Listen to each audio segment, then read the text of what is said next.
Brunson kicks it out. Barrett fires. Whoa.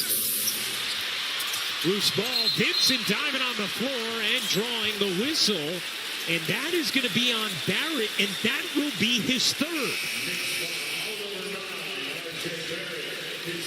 Right, we were kind of alluding to the fact that Brunson went out for that short amount of time because he already had 2 fouls. You didn't want to pick up a third. Tibbs trusting R.J. Barrett. Now he's picking up his third. Watching the management of this foul trouble early is going to be a big storyline for this game. So Barrett out now. Josh Hart back in. Hart has struggled throughout the series, but has given the Knicks some good minutes in this first half tonight. Butler gets it to rim in. Jimmy Butler with 9 points.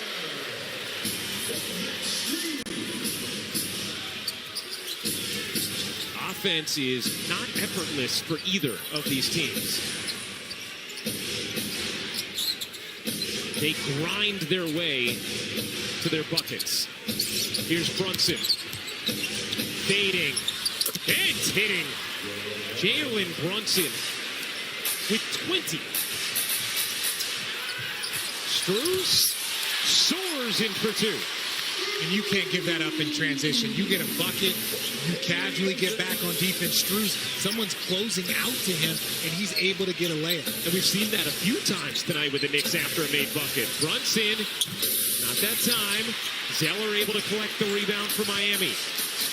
Contact in the backcourt with Hart and Vincent.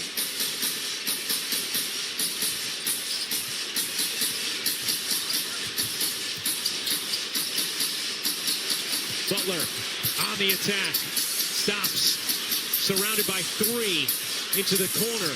1 to shoot. Vincent. He got it. That's twice now in this quarter, that Miami has moved the basketball, got multiple swing passes to that corner, which ended in a closeout for a layup. 24-8 edge in the paint for Miami. Here's Brunson. Surrounded by 2. Gets it to Hart. Fading. No. Robinson the offensive rebound. Another chance here for New York. Randall cuts through. And Robinson couldn't handle the pass. You wonder if Randall should have just gone up at that point. Timeout on the floor. Miami the lead. And Miami really moving the basketball right now. 3 bodies on Jimmy Butler. Someone's got to be open. The swing to Vincent in the corner. Float game. He's got 15 points, 3 rebounds, a block. He's doing a little bit of everything. It's interesting talking with Eric Spoelstra as Bam deals with some wardrobe issues there.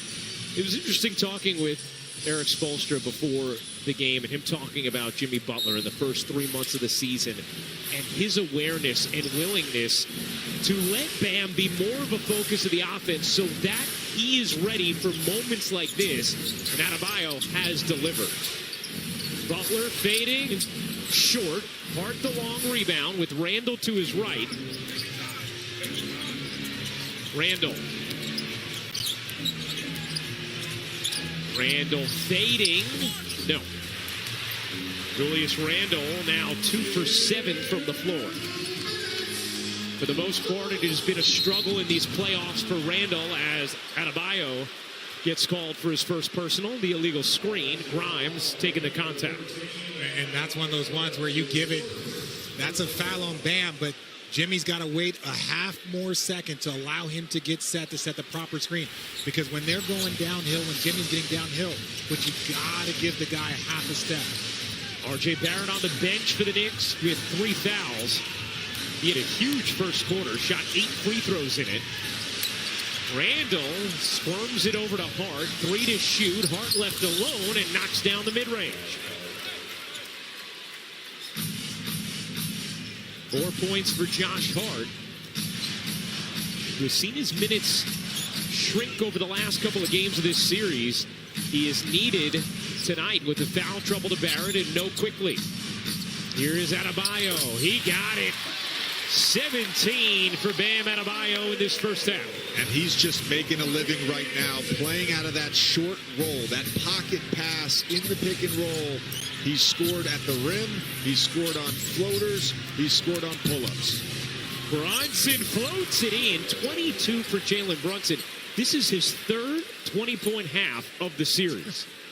He's special, and a lot of people knew he was good. I knew he was very good.